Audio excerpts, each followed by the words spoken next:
What's up, guys? Today a little video on a DIY beadlock for 2.2 tires, or you can make it for whatever you want. So you're gonna need some 1024 all thread, a nut, a washer, and another nut. And all I did here was I ground 2 flats so I can hold it in a vise or use a crescent wrench, and then an old piece of scrap metal, and then you're gonna pop a hole right in the center of that so this goes through here. The overall length on this is 3 inches, and the overall length on this is 2¼ inches, and then the width on this is 3/4, so 3/4 of an inch on that. We're gonna take some electrical tape, wrap it around, then we'll show you how it functions. All right, so you got your beadlock, and we're just gonna take this part, we're gonna feed it in through the front here, like so.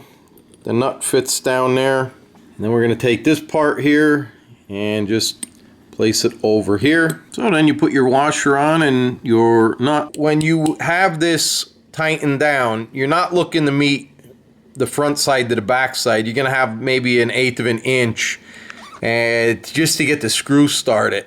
What you want to do is on the front side of the bead and the back side of the bead here is make sure that the entire bead is sitting inside this wheel, because they do tend to pop out. And once you get that in, you start a screw here, and then just crisscross. And then after you have the screws tight enough that both wheels are just about met, this will just break loose and you can take it off and move on to the next one. All right, so there you go.